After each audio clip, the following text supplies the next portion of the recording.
Hello students, welcome to Pharmacy Notes by US. Today we discuss surface and interfacial tension part 6. So let's start.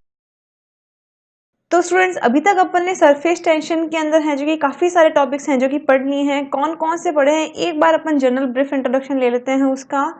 उसके अंदर मैंने आपको ये बता दिया कि इंटरफेस क्या होती है। इंटरफेस के अंदर मैंने आपको बताया था कि बेसिकली जो बाउंड्रीज हैं उसके कोई भी दो जो फेजेस हैं उसके बीच में जो बाउंड्रीज है which is known as interface, right. Then अपन ने बात की थी सरफेस एंड इंटरफेशियल टेंशन की। सरफेस टेंशन के लिए मैंने कहा था कि the force acting on a liquid is known as surface tension. वाले इंटरफेशियल टेंशन के लिए बात हुई थी कि when the tension occurs between two immiscible liquid it is interfacial tension. दो तरीके के फैक्टर्स हैं जो कि इसके ऊपर इफेक्ट कर रहे थे। एक फैक्टर तो था इंटरनल और एक था एक्सटर्नल।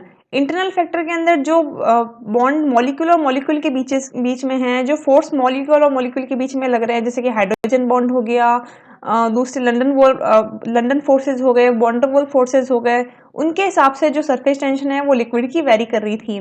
वाइल एक्सटर्नल फैक्टर की बात करें तो दो फैक्टर के बारे में मैंने आपको बताया था। एक तो बताया था टेम्परेचर, दूसरा बताया था सरफेस एक्टिव एजेंट्स।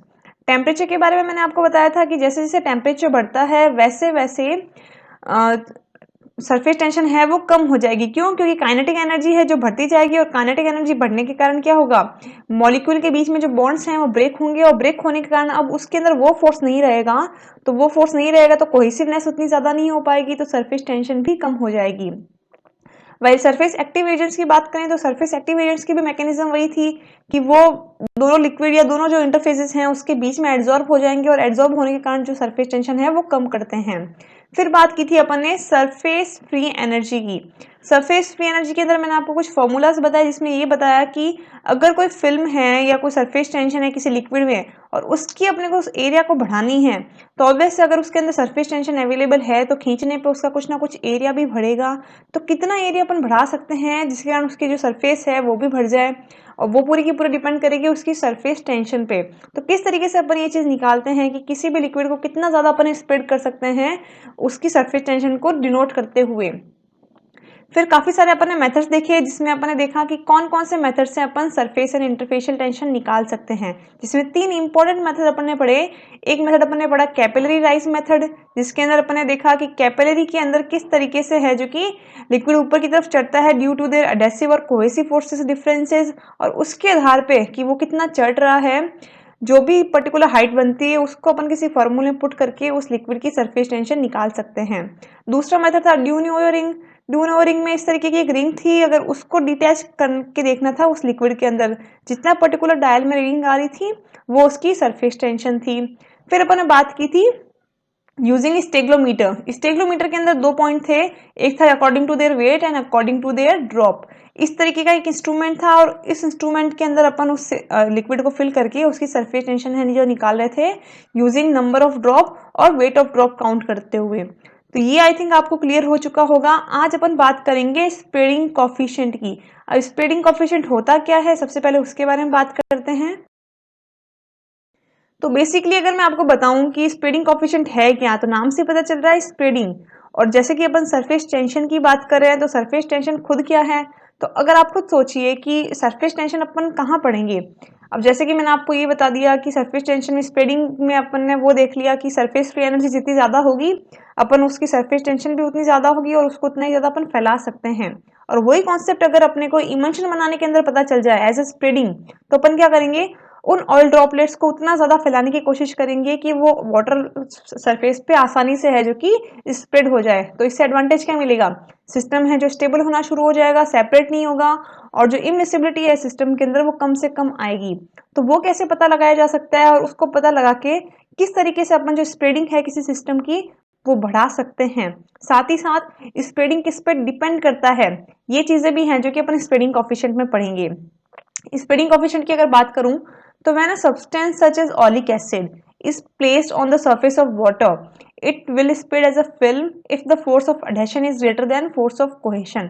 ऑब्वियस है, जैसे कि आप कोई भी लिक्विड को या कोई भी ऑयल को या कोई भी, जैसे एग्जांपल दे रखा है ऑलिक एसिड, ऑलिक एसिड को जैसे ही आप पानी के ऊपर डालोगे तो क्या होगा, वो स्प्रेड करने की कोशिश करेगा। और स्प्रेड ज्यादा कब करेगा, जब उसका अडेसिव फोर्स ज्यादा हो। अडेसिव फोर्स मतलब कि जब डिफरेंट मॉलिक्यूल के बीच में जो लाइक बाइंडिंग है वो अच्छी होगी तो वो लिक्विड ज़्यादा से ज़्यादा स्प्रेड करेगा, और वही अगर कोहेशन ज़्यादा होगा तो क्या होगा, लिक्विड कम क्वांटिटी में ही स्प्रेड कर पाएगा।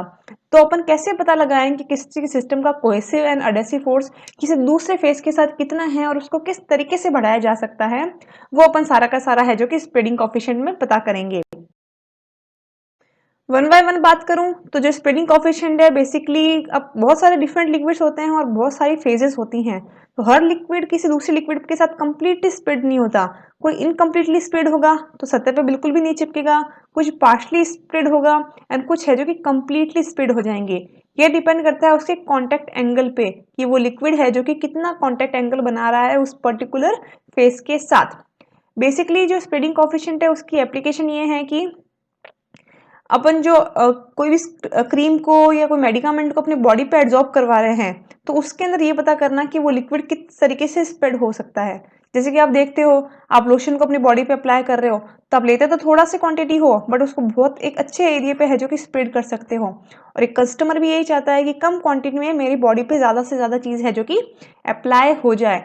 तो ये चीज़ें अपन को कैसे पता चलती है, ये चीज़ें अपने को पता चलेंगी according to their adhesive and cohesive forces, यानी कि लिक्विड में या जो भी अपन फॉर्मुलेशन बना रहे हैं ऑयल एंड वाटर की, ऑब्वियस है क्रीम्स भी होंगी तो उसमें ऑयल कंटेंट भी होगा, वाटर कंटेंट भी होगा, तो उसका अडेसिव फोर्स कितना है और कितना होना चाहिए उस लिक्विड के ज़्यादा से ज़्यादा स्प्रेड होने के लिए, ये चीज़ है जो कि स्प्रेडिंग कोफिशिएंट के थ्रू पता की जा सकती है। दूसरा, stabilization of emulsion. Again emulsion भी क्या है, ऑयल एंड वाटर, तो जितना ज़्यादा स्प्रेडिंग होगा, जितना ज़्यादा अपन स्प्रेडिंग कोफिशिएंट को समझ सकेंगे, जितना ज़्यादा एडहेसिव फोर्स होगा उतना ही क्या होगा, ऑयल है जो कि वाटर पे स्प्रेड करने की कोशिश करेगा, या फिर दो इमिसिबल लिक्विड्स हैं जो कि आपस में एक दूसरे पे एड्जॉर्ब आसानी से हो सकेंगी, तो अगेन सिस्टम की स्टेबिलिटी भी बढ़ेगी। तो स्प्रेडिंग कोफिशिएंट का जानने का रीज़न एक यहाँ पे भी होता है कि किसी फॉर्मुलेशन को स्टेबल बनाना, जब वो लिक्विड है जिसके अंदर दो फेजेस हैं, या फिर कोई भी क्रीम लोशंस या आप कोई भी स्किन के ऊपर कोई चीज़ को स्प्रेड कर रहे हो तो वो आपकी स्किन पे किस तरीके से एब्जॉर्ब हो रही है उसके बारे में भी स्प्रेडिंग कोफिशिएंट से पता लग सकता है। अब इसका पता कैसे करते हैं या इसको किस तरीके से समझ सकते हैं, तो अपन इसको एक डेरिवेशन के थ्रू समझ सकते हैं। देखते हैं डेरिवेशन की अगर मैं बात करूं तो यहाँ इन्होंने दो चीज़ों के थ्रू समझा रखा है कि सपोज कि आपको एक के लिक्विड को ब्रेक करना है और सपोज आपको कोई दो इमिसिबल लिक्विड्स हैं या इमिसिबल फेज हैं या दो डिफरेंट फेजेस हैं, उसके बीच में आपको दोनों को सेपरेट करते हुए कोई फोर्स लगाना है, तो वो दोनों फोर्स का डिफरेंस क्या होगा वो अगर आपको पता चल जाए तो आप ये पता लगा सकते हो कि अपने को कितना ज़्यादा अडेशन चाहिए किसी भी चीज़ की स्टेबिलिटी को अच्छा करने के लिए या किसी सिस्टम की स्टेबिलिटी को बढ़ाने के लिए। तो जैसे कि एग्जाम्पल या डेरिवेशन की बात करूँ तो सबसे पहले बात की इन्होंने वर्क ऑफ कोहेशन की, यानी कि ऑब्वियस है मैंने आपको बहुत सारे एग्जांपल्स दिए थे, वाटर भी दिया था, मर्क्यूरी भी दिया था, अल्कोहल भी दिया था, इन सब की सरफेस टेंशन है जो डिफरेंट डिफरेंट थी। रीज़न क्या था, उनके बीच में प्रेजेंट है जो कि कोहेसिव फोर्स। तो पहले अपने को ये भी पता होना चाहिए कि जो अपन लिक्विड यूज़ कर रहे हैं उसका खुद की बाइंडिंग कितनी है। उसकी खुद की बाइंडिंग अगर कम होगी तभी तो वो एक मॉलिक्यूल से दूसरे मॉलिक्यूल को छोड़ पाएगी और अडहेशन है जो कि दिखा पाएगी किसी थर्ड मॉलिक्यूल के साथ। तो पहले अगर वर्क ऑफ कोहेशन पता है तो अपन वर्क ऑफ अडहेशन भी बता सकते हैं। वर्क ऑफ कोहेशन की अगर मैं बात करूं तो it is the energy required to separate the molecule of spreading liquid, यानी कि ये पर्टिकुलर वो एनर्जी है जो कि सेम जो मॉलिक्यूल्स हैं जो कि स्प्रेड हो रहे हैं उनको सेपरेट करने के लिए लगेगी। जैसे कि सपोज कि ये आपका क्रीम है या सपोज ये आपका वाटर का ड्रॉप है, वाटर के ड्रॉप को जब आप स्प्रेड करोगे इस तरीके से तो क्या होगा, अब ये मॉलिक्यूल एक रूप में ना लेके एक तरीके से ब्रेक होते हुए एक फिल्म क्रिएट कर रहे हैं, तो इसको इस तरीके से ब्रेक करने के लिए आपको कितना फोर्स लगाना पड़ा, which is known as work of cohesion.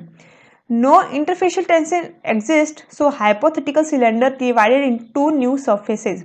जैसे कि यहाँ पे कोई डिफरेंट मॉलिक्यूल नहीं है, यहाँ पे सिंगल फेज है, वाटर का ही वाटर के मॉलिक्यूल के साथ अटैच है या फिर ऑयल का मॉलिक्यूल ऑयल के मॉलिक्यूल के साथ ही अटैच है, सेम मॉलिक्यूल है, तो यहाँ पे इंटरफेस तो होने से ही।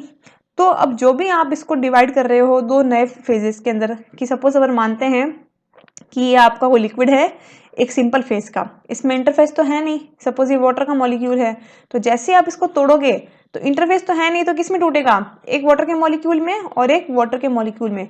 तो वर्क ऑफ आपका जो कोहेशन है वो क्या हो गया, work of cohesion will be the surface tension of liquid, क्योंकि ये दो भागों में टूट चुका है then two surface tension, right, simple. यानी कि वर्क ऑफ कोहेशन क्या हो गया आपका, surface tension of liquid and because the liquid is divided in two part, then it will be, we put 2 before the surface tension. होता है ना जैसे surface tension L plus surface tension L, तो क्या आ गया आपके पास 2 सरफेस टेंशन. तो this is the work of cohesion. वही अगर मैं बात करूं वर्क ऑफ अडहेशन की, तो वर्क ऑफ अडहेशन क्या है? It is the energy required to break the attraction between the unlike molecules. यानी कि बेसिकली अडेशन का नाम ही, जैसे कि मैंने आपको पहले बताया कि अडेशन क्या है, अनलाइक मॉलिक्यूल के बीच में लगने वाला फोर्स. तो जब आप किसी दो डिफरेंट मॉलिक्यूल को तोड़ रहे हो, तो ऑब्वियस है यहाँ पे दो डिफरेंट मॉलिक्यूल है, तो डिफरेंट सरफेस टेंशन भी होगी, और साथ ही साथ उनके बीच में जो पर्टिकुलर बाउंड्री है, जो इंटरफेस है, उसकी सब लेयर को भी काउंट किया जाएगा. राइट. तो अडेशन क्या हुआ? वर्क ऑफ अडेशन किसे कहा गया? वो पर्टिकुलर फोर्स जो कि किसी दो अनलाइक मॉलिक्यूल को तोड़ने के लिए रिक्वायर्ड है. एग्जाम्पल के तौर पे अगर आप देखें तो जैसे कि सपोज कि आपके पास एक सरफेस है जिसके अंदर लिक्विड एंड सॉलिड है, ठीक है, चाहे आप लिक्विड एंड लिक्विड भी मानो, बट लिक्विड एंड लिक्विड में एक ऑयल और फिर एक वाटर मानिए, और लिक्विड एंड सॉलिड की अगर मैं बात करूं तो आप सपोज कि आपके पास एक सॉलिड सरफेस है, एक लिक्विड सरफेस है. अब जब आप इसे ब्रेक डाउन करोगे तो आपके पास क्या आएगा? Surface tension of liquid, surface tension of solid तो आएगी ही आएगी, बट आपके पास एक और चीज आएगी which is known as surface tension of सब लेयर. ये क्यों? क्योंकि ऑब्वियस दोनों के बीच की एक इंटरफेस थी जो दोनों को बांधने के लिए रख रही थी, वो था उसका वर्क ऑफ अडेशन. वो क्या होगा? वो होगा उसका surface tension of that particular sub layer. तो ये तीनों फोर्सेस हैं जो कि अपने को मिलेंगे जब अपन किसी दो इमिसिबल या फिर डिफरेंट फेज के मॉलिक्यूल को तोड़ने की कोशिश करेंगे यूजिंग वर्क ऑफ अडेशन. अब आगे देखते हैं कि अगर अपने को टोटल वर्क पता चल जाए कि वर्क ऑफ अडेशन कितना लगा, तो वर्क ऑफ अडेशन क्या था? Surface tension into the unit area जो कि चेंज हुआ उसको तोड़ने पे. तो अगर आप वन बाय वन बात करें तो मैंने आपको बताया कि एक तो लिक्विड की सरफेस टेंशन होगी, एक सॉलिड की होगी, और एक उन दोनों के बीच की जो लेयर थी जो कि इंटरफेस के रूप में थी विच इज सब लेयर, वो भी काउंट होगी. राइट. तो work of adhesion will be surface tension of liquid, surface tension of solid and surface tension of that particular sub layer, या फिर सरफेस टेंशन बोल दो या फिर interface of that particular sub layer. ये तो हो गया आपका इंटरफेस ऑफ लिक्विड, ये हो गया आपका इंटरफेस ऑफ सब लेयर, एंड ये हो गया आपका सॉलिड लिक्विड की जो इंटरफेस है या जो लिक्विड लिक्विड की इंटरफेस है वो. राइट. अब अगर अपन बात करें कि किसी भी चीज को अपने को स्प्रेड करना है, अपना मेन मोटो क्या है कि आप जो लोशन बना रहे हो, जो इमल्शन बना रहे हो, वो कम क्वांटिटी में ज्यादा से ज्यादा स्किन पे अप्लाई हो. तो राइट नाउ स्किन क्या है उसके लिए? Unlike molecule. और मान लिया कि आपका जो लोशन है वो केवल और केवल एक तरीके के मॉलिक्यूल से मिलके बना है, तब ऐसे कौन सी कंडीशन आएगी जब आपका लोशन ज्यादा से ज्यादा स्किन पे अप्लाई हो? ऑब्वियस है जब वो अनलाइक मॉलिक्यूल के साथ अटैच होने की कैपेसिटी रखता है. यानी कि कहने का मतलब क्या हो गया कि अगर वर्क ऑफ अडेशन ज्यादा हुआ वर्क ऑफ कोहेशन से, तो अपना जो स्प्रेडिंग कोफिशिएंट है वो भी अच्छा होगा, तो लिक्विड भी आसानी से स्प्रेड होगा. सही बात है ये.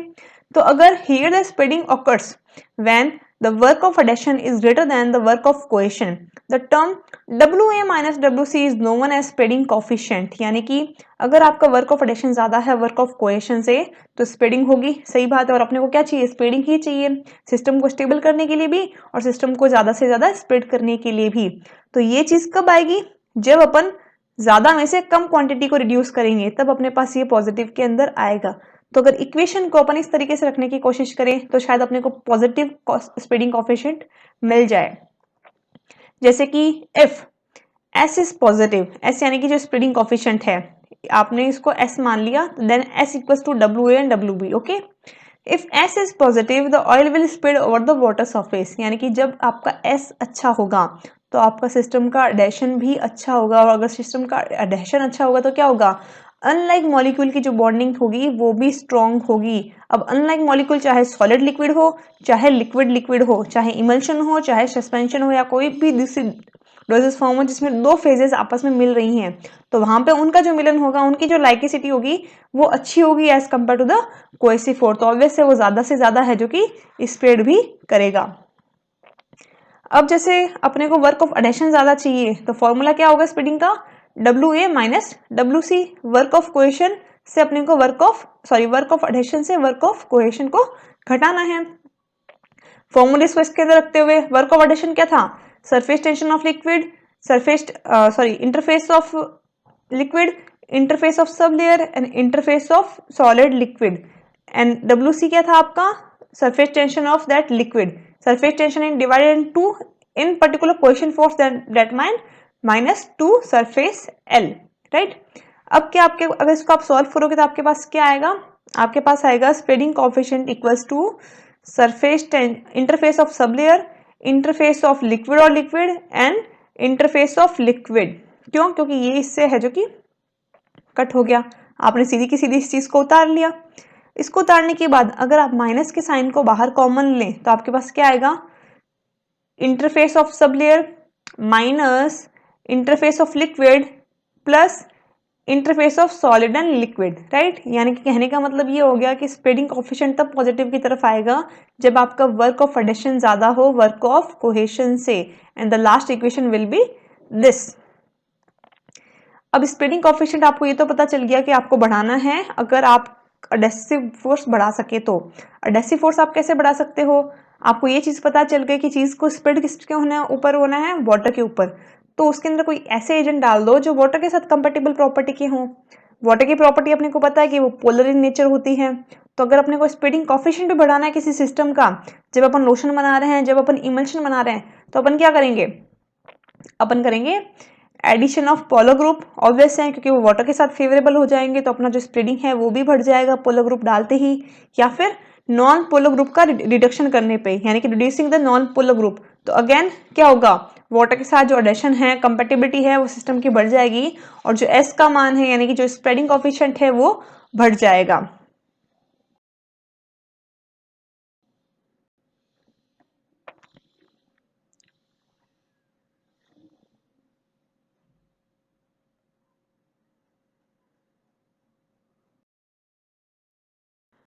आज अपन इतना ही करेंगे। नेक्स्ट क्लास के अंदर अपन नेक्स्ट टॉपिक लेंगे। I hope you understand and like the video. Thank you and please like share and subscribe and don't forget to press the bell icon. Thank you.